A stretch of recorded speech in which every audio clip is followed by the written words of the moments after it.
discuss the fact that the draft constitution is to be reintroduced back to Parliament. On the 14th of this month, we received a press release from the Ministry of Justice through the Ministry of Information announcing that government has regazetted the draft constitution. But of course, there have been some adjustments.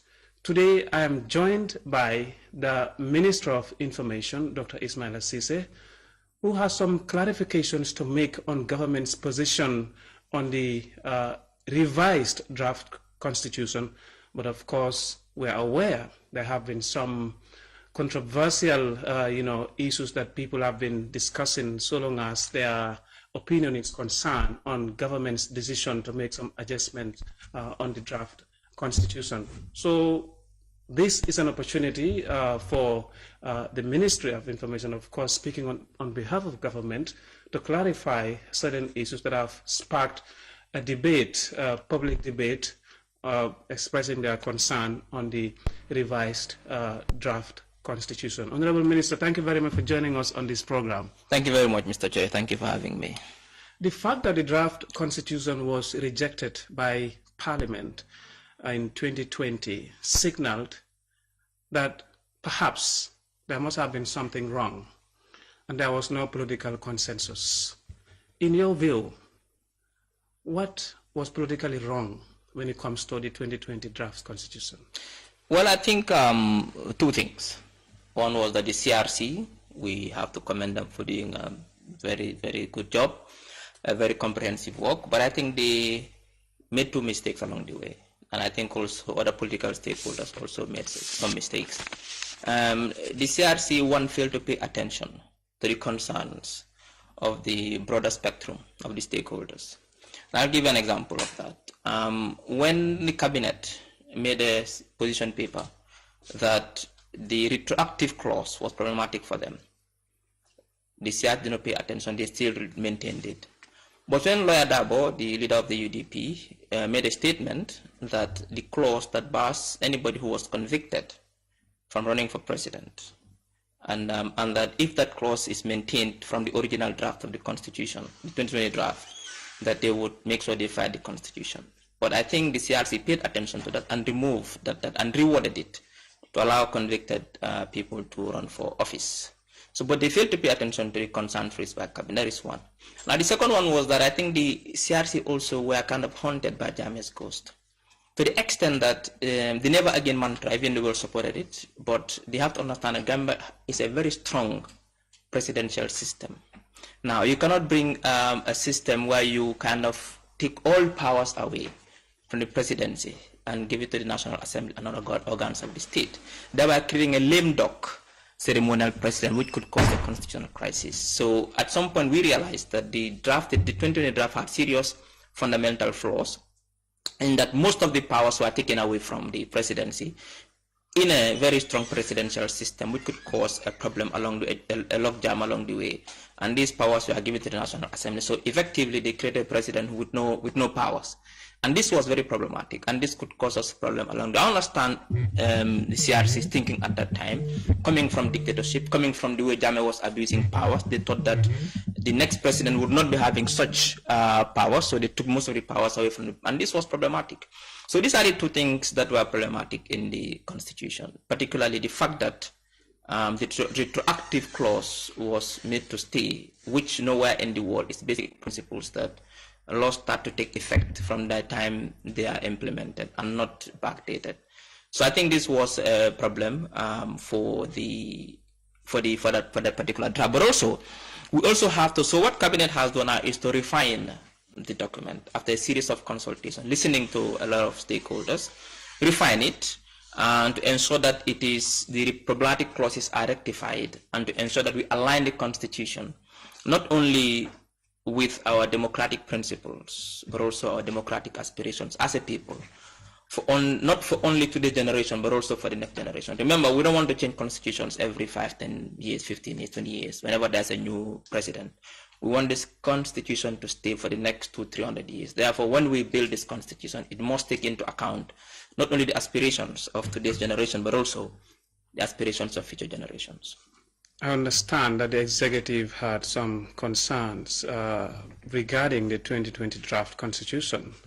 But of course, it was also, even though it had some concerns, perhaps there were also some comments that the executive made to the draft, but it had to go to Parliament, pass the first reading to the second reading.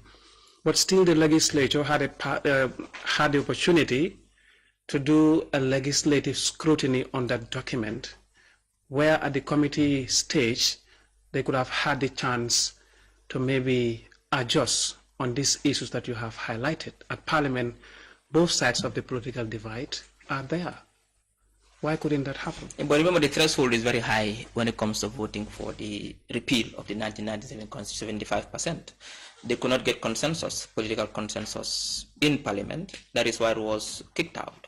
But remember also, there were other opportunities for us to get this draft passed. Now, when there was a stakeholders forum among the political parties, 10 sticking points were identified. All these 10, there was convergence in almost all of them, except one, the retroactive clause. And we went to Abuja. I was there representing the Citizens Alliance Party at that time. We were hosted by Goodluck Jonathan to discuss. Political party heads were there to discuss the constitution.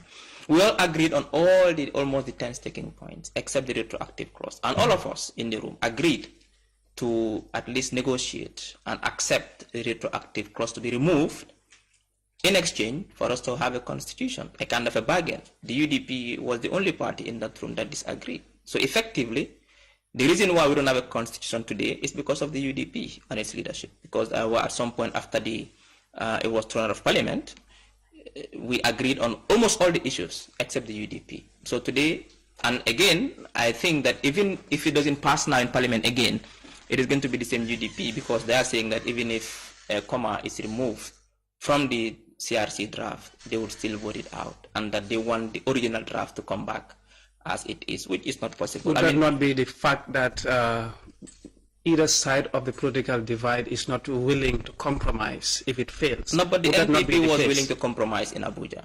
They were willing to compromise. They were willing to give and take. All of us were willing to give and take. And the only sticking point was the retroactive clause. Had the UDP agreed at that particular meeting, would have passed the constitution after that. But unfortunately, that did not happen. Okay. Now we move to the next question. The fact that government has announced the regazetting, that is, it just mentioned the phrase, refined the constitution and now published it in the Gazette, meaning it is to be introduced to Parliament some months to come. What process did it take government to arrive at that stage? What did government do in order to arrive at that stage when it had to refine and regazette the constitution? Well, immediately after the constitution was rejected in Parliament, government gave the Ministry of Justice the go-ahead to start consultations to take it back to Parliament with rectifications, obviously, making sure that the contentious points were there was a convergence of agreement. Series of consultations were done. One was the first phase, two phases particularly. First phase was in December 2021 to 2020, March 2022.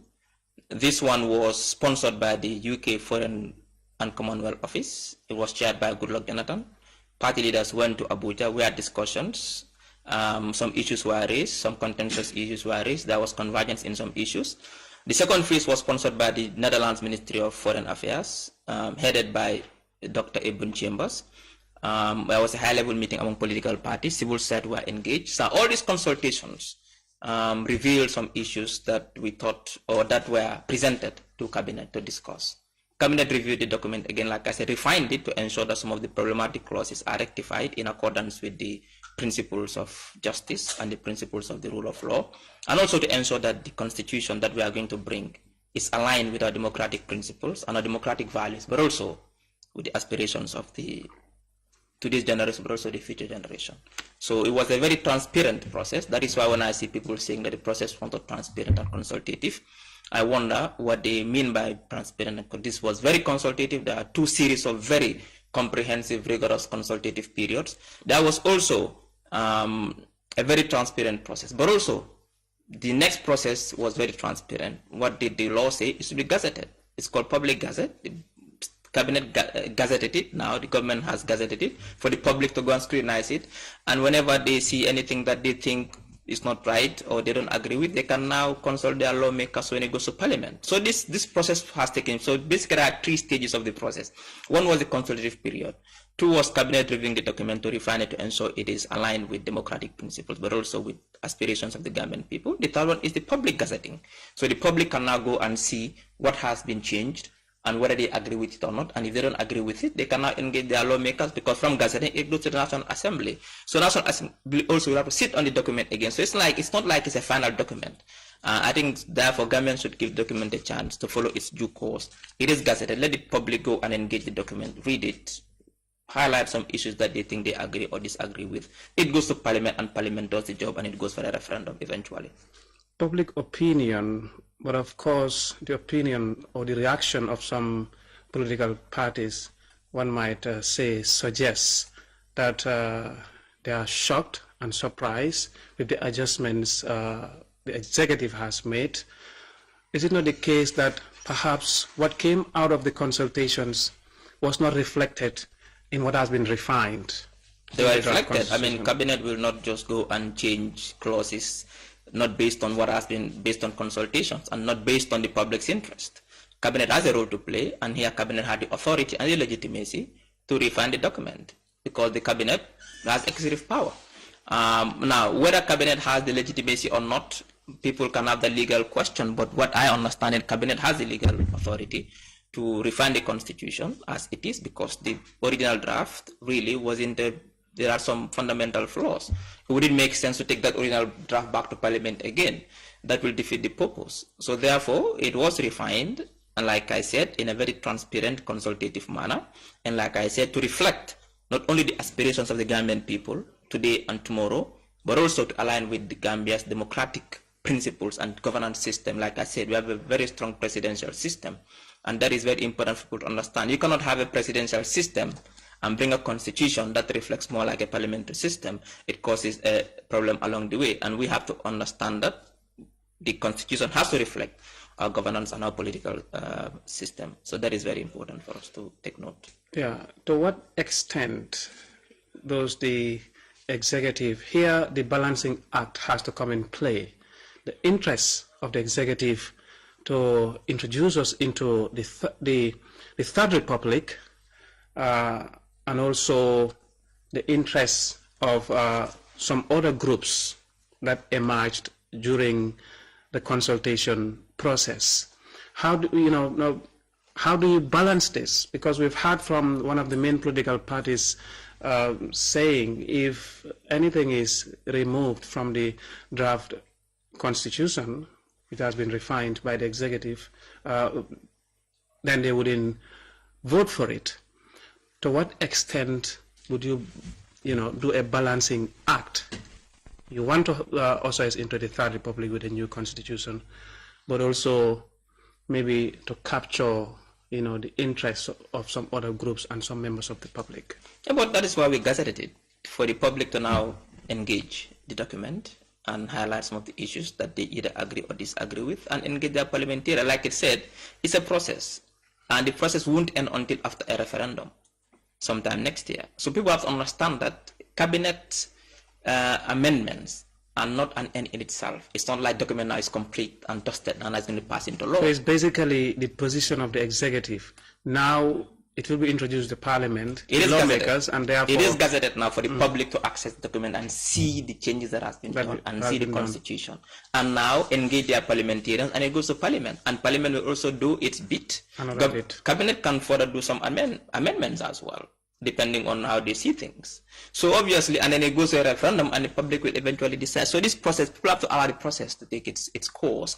I think it's unfortunate for a particular political party just to say that if you don't bring the original draft, we'll reject it outright. That is not doing justice to anybody. It's not doing justice to the country, and not doing justice for the constitution, and not doing justice to our endeavor to consolidate our democracy and bring a new constitution. The President, His Excellency, and our has promised to bring the constitution back, and he's done that. He's a man who fulfills his promises. And even set a timeline. Exactly. Timeline by December. Exactly. Which is, it might be tight. Very it might close. be tight. Yes. Because these things you can anticipate, but again, some things are beyond your control. But now, what the government has promised to do, and that whilst they've done it, they've reviewed it.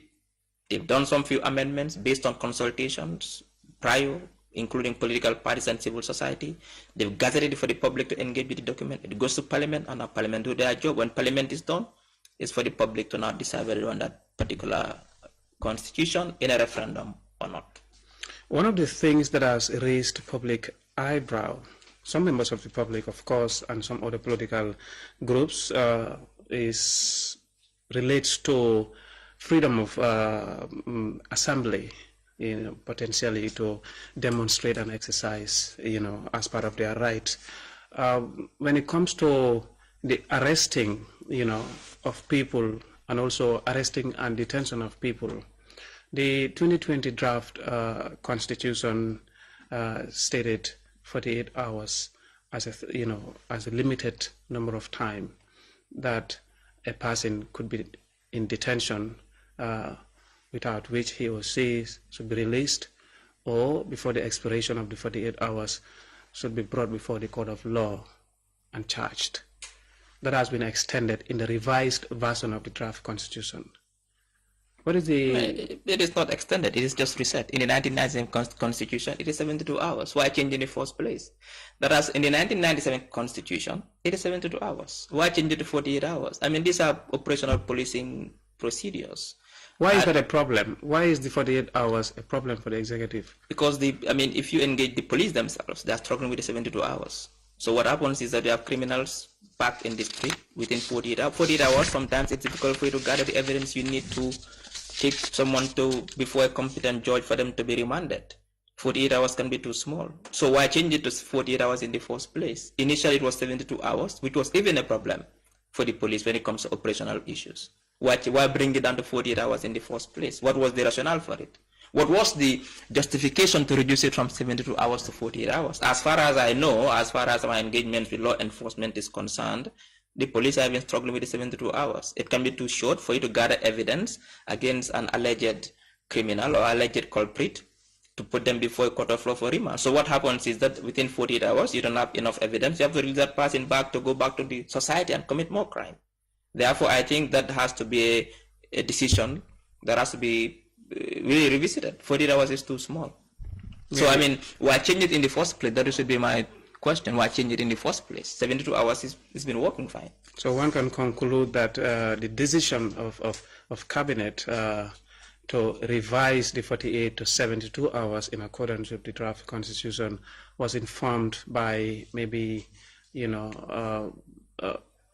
was inspired by what you received as part of the consultation from the security sector. I'm not speaking for, I will not be justifying for cabinet here. I'm speaking here as what I see things. I mean, some of these are technically legal, and I think the Minister of Justice now is coming with a press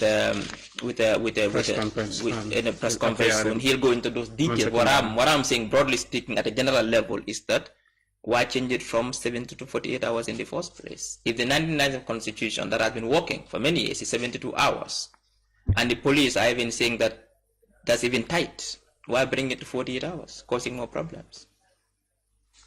We move on now because we have more areas to touch on.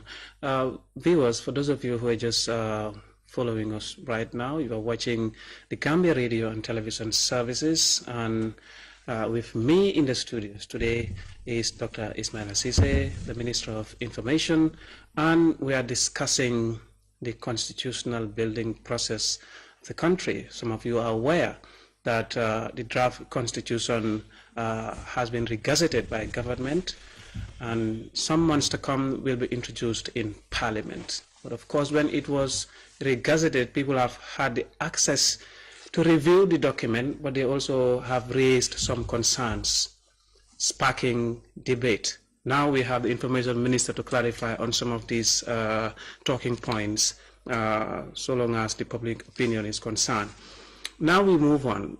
Chapter 5 of the draft Constitution, 2020 draft Constitution. Here we have two draft Constitution here, the draft and the redrafted Constitution. Chapter 5, 2020 draft Constitution provided guidance on good governance, and good governance, defining, the principles of leadership and all of that.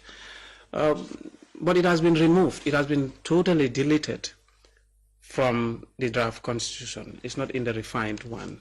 What led to this decision by Cabinet, and how will the principles of good governance be addressed in this new redrafted Constitution? Well, you see, Constitution building is a very rare enterprise.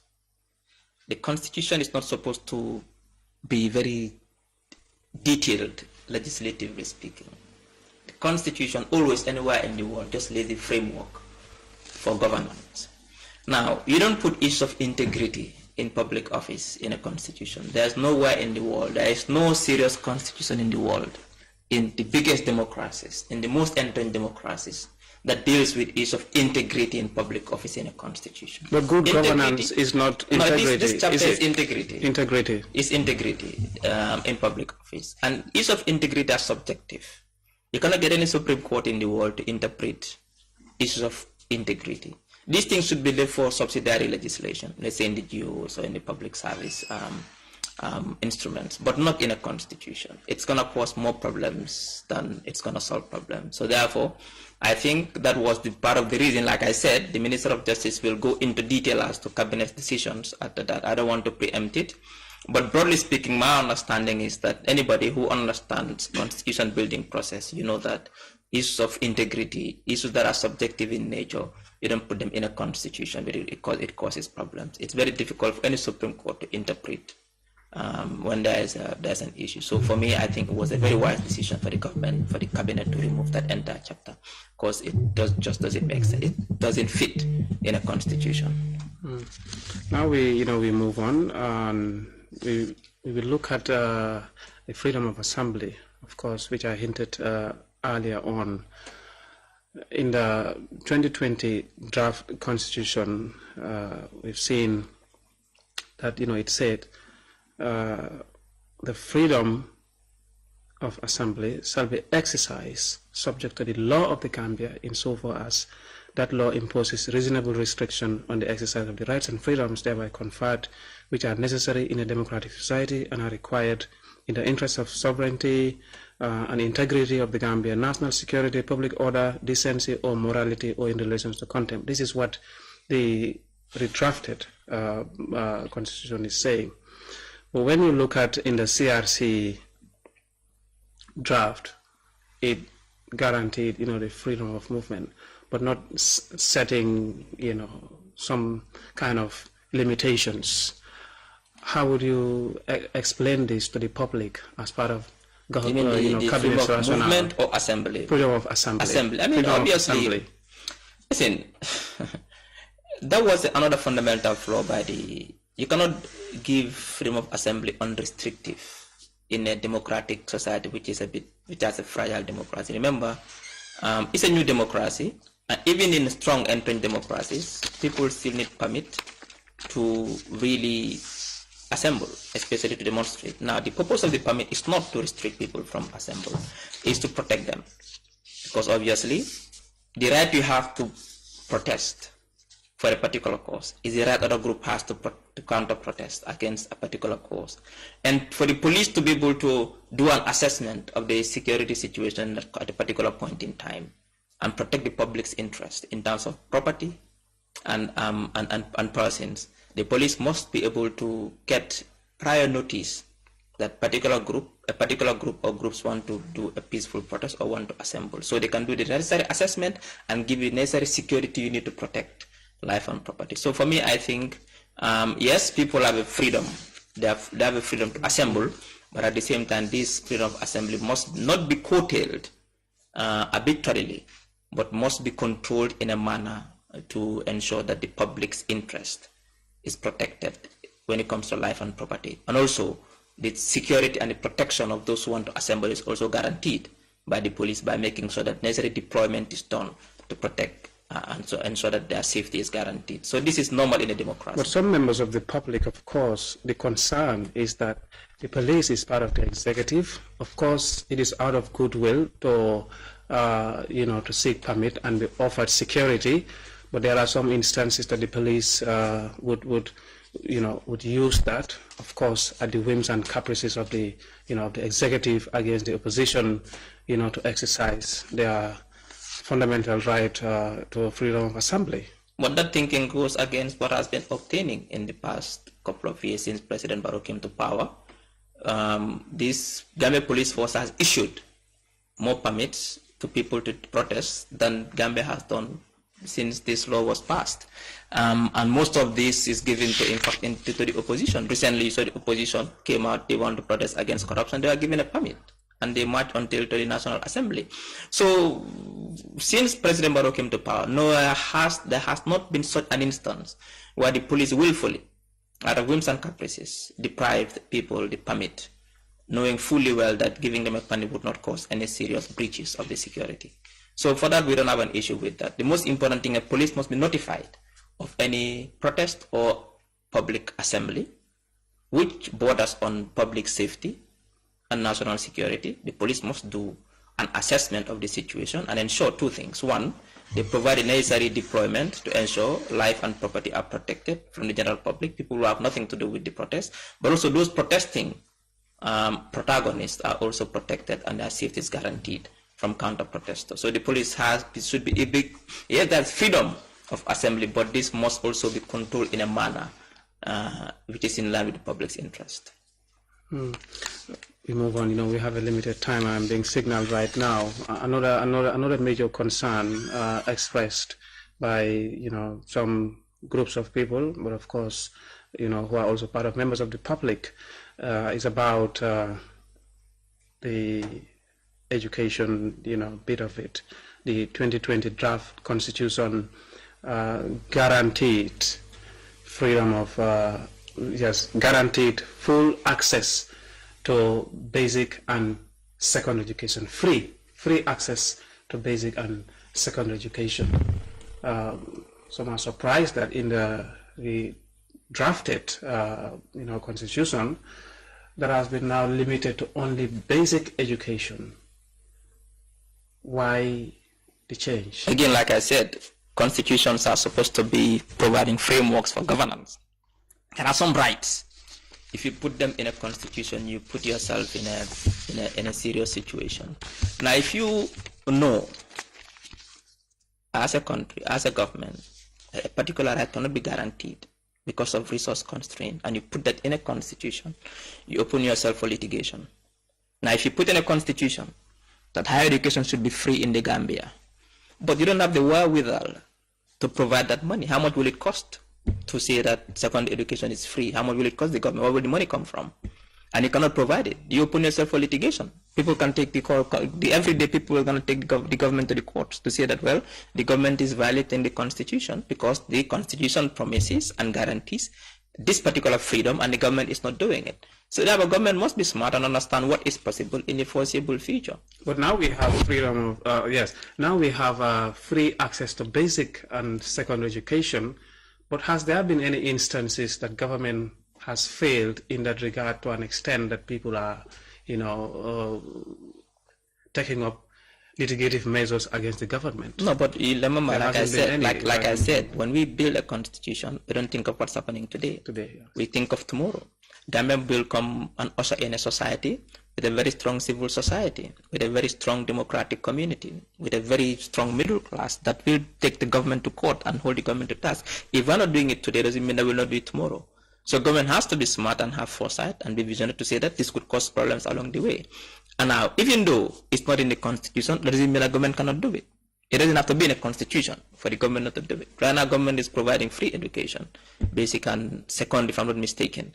But it has to be, if you put it in the constitution, it means that it is incumbent, you must do it. That is exactly what the constitution has done by saying that basic education is free. Yes, it is free. Now. Yes. But in the future, it could also be challenging for government. Yeah, but government has done their calculations and know that one can be guaranteed. What cannot be guaranteed is secondary.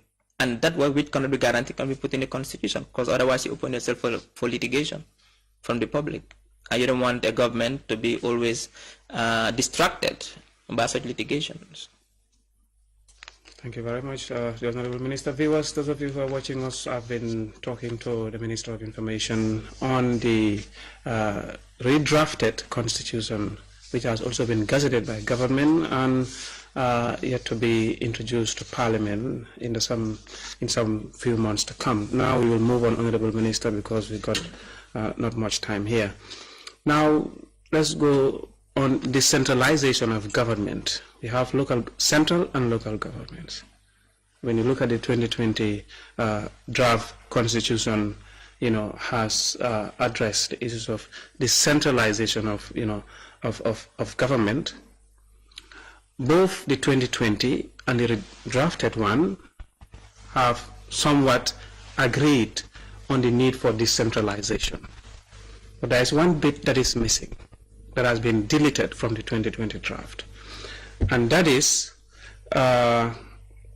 section 206, subsection 3 of the 2020 draft, which has been removed, which is no person or authority shall interfere with or compromise a local government authority's exercise of its powers or ability or right to perform its functions under this constitution or act of the National Assembly. Why was it removed? Look, I mean, it's like I said again, the CRC was haunted by Jammeh's ghost. I commend them. I think they did a fantastic job. But what obtains in Kenya and other countries, and I've seen that they've really drawn inspiration from the Kenyan constitution whilst we are drafting this constitution.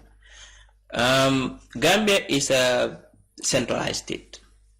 Decentralization is to ensure that government serves the public, serves citizens at the centralized level.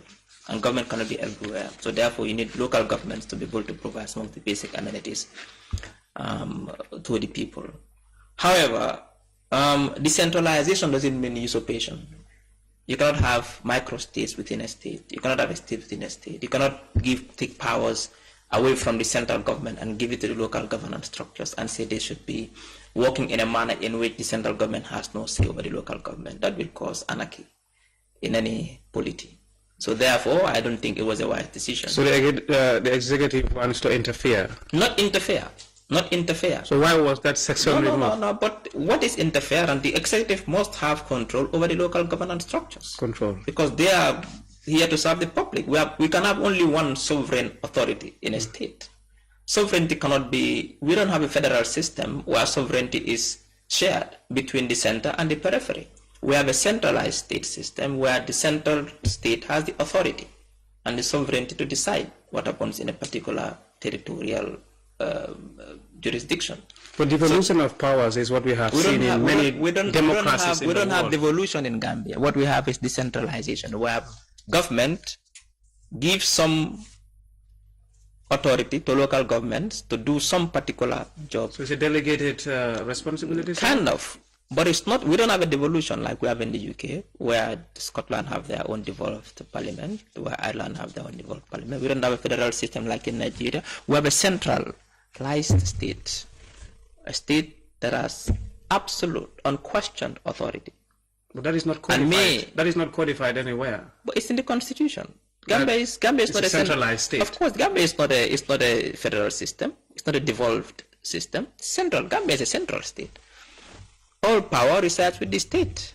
That is why the local governments cannot engage in foreign policy. They cannot have their own army. They cannot have their own police. Powers of both the executive and the local any power given to the local government authorities is given to them by the state, the central state, in exercise of its powers within the jurisdiction of the Gambian territory. So therefore, you cannot create a system where you say the local government must act separately. That is creating a state within a state, micro states within a state that can cause, that can precipitate anarchy in this country. So whereby you have a particular council saying, that we are going to act in our own way because we have our own powers. Then where is the state then? You cannot accept that in any country. No democratic country does that. Yes. If you look at the 2020 draft and the revised draft, what is spelled out is that it shall be an object of the local government system that so far as possible, issues of local policy and administration shall be decided at local level, and the local government authorities shall cooperate with central government in adopting, a policy. Exactly. So, cooperation. Cooperation is what is needed. They cannot be usurping the powers of the central state. They cannot be sovereign state within a state. That is not possible. So when you create a system like that, it causes problem. Like I said, if this 2020 draft of the CRC was allowed to pass in the first instance, it would have caused us a serious constitutional crisis in this country along the way. But the draft says that both the central and the local government should adopt a policy of decentralization. Of course, that policy should be put in place, and that's it's in the act. Mostly, it's in the act. The local government act will now define the relationship and the parameters of the powers of the local government, and also with its relationship with the central government. All these things are clearly spelled out in the local government act. Yes, in the revised draft, in contrast with the 2020 draft, which requires the judiciary to submit its budget through the executive. The opposite was spelled out in the draft constitution. Because the judiciary is an independent institution, its budget has to go straight to the National Assembly instead of going through the executive. Why? But who makes the budget? Who makes the budget? Who prepares the budget? It's formulated by the executive. Exactly. So the executive must be able to know whether a particular budget is sustainable or not. It's not to kind of derail any institution or to undermine the powers of any institution. But remember, the executive, like I said, is the one who makes and prepares the budget. So any budget that should go to the National Assembly is sometimes important for executive scrutiny. Could that not be subject to abuse? Maybe the current government has goodwill, it was well-intentioned development, but we are making a constitution, for the future. Would it not be abused? But who makes the decision for the budget? It's the National Assembly at the end of the day. Passing it through the executive doesn't mean that they make the decision. It's just that they want to have scrutiny over what budget is going to the National Assembly to see whether it's sustainable or not. Because the executive is responsible for getting the money from somewhere. They bring the money and they allocate the resources in confirmation with the National Assembly. So therefore, I see nothing wrong with, I think people are blowing these things out of proportion. I mean, it's good for it to go to the executive to see whether a particular budget is sustainable or not, and whether we can finance it or not if it goes to the National Assembly. The executive, of course, may not be happy with some decisions by the judiciary. Of course, we've seen some cases that have been brought before the court, and the court, of course, judgments coming out against the executive, but also against some members of the public. Who knows? Maybe in the future that could be subject to abuse. No, I don't think so. That is, of course, that's the argument. I mean, this is best practice. A standard practice that the executive scrutinizes the budget of all the institutions in the country, because they're the ones who generate the resources and allocate the resources in line with what is sustainable. So therefore, nothing is wrong with that. I think people have to understand that. Basically, everything will have to go to Parliament, and Parliament will have to... No, of course, at the end of the day, it's not the executive that decides that votes on the budget. It goes to Parliament. Parliament is the one who makes the final decision. But what goes to Parliament is what passed through the executive. Exactly. So it has to pass through the executive. If I needed $100, and I submitted it to you, and you find it unjustifiable or unreasonable. If all other budgets, all other institutions, their budget go to cabinet before it goes to assembly, why should the judiciary not go to the executive? Because it's an independent institution, and they wouldn't want the executive to interfere. But you see, I don't think by routing it through the executive really is interference. It's for the purpose of scrutiny and to ensure that what they call budget sustainability. Now let's move on. The CRC draft included a requirement for political parties to disclose their source of fundings during nominations. This requirement has been removed from the new draft. Why was it removed? Well, this can be debated, but I think if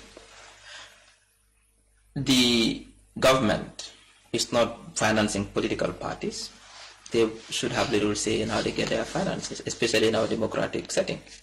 Some things will just cause problems. I mean, government doesn't give political parties any financing. So, I mean, this is something that is debatable. If it goes to parliament, political parties are represented there, let them debate it there.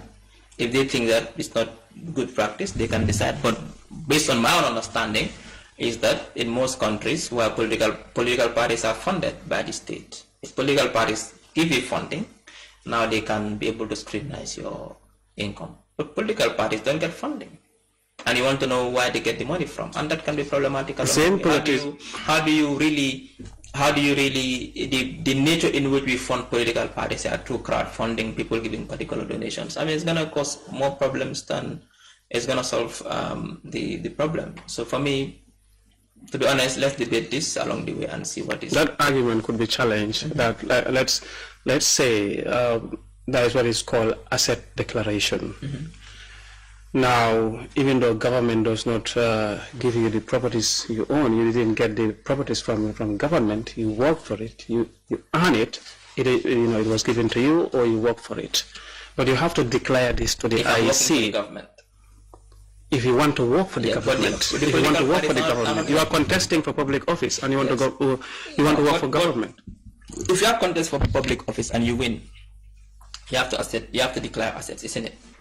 But in this case, it's a different thing. These are political parties that are registered as political parties. Yes, perhaps it's important for us to know their source of income, but should it be a matter of the constitution? That should be perhaps in the electoral laws, that political parties must declare their assets to the IEC. I don't think it should be an issue of the constitution again. Like I said, we're overflowing this constitution with issues that should be left to subsidiary laws. Now let's move to the final question here. We've got no time. In just a few seconds, you explain this.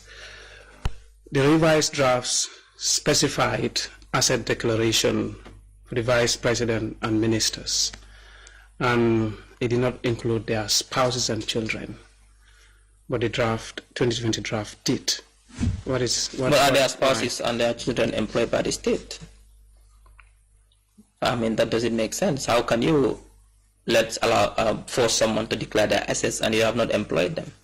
I am the one who is employed. I should declare my assets before I start office and when I'm about to leave. But why should I have to subject my family to an assets declaration when they're not employed by the state? So obviously, that should not even be an argument. That's a no-brainer. Honorable Minister, thank you very much for coming to GRTS and explaining about government's position on the revised draft constitution. But I understand that this content is also simultaneously broadcast on some other national televisions. It's always a pleasure. Thank you very much for joining us, viewers. This was a special program, and I was joined by the Honorable Minister of Information, clarifying on some issues of concerns that the public raised on the revised 2020 constitution. Thank you very much for joining us. Until next time, bye-bye.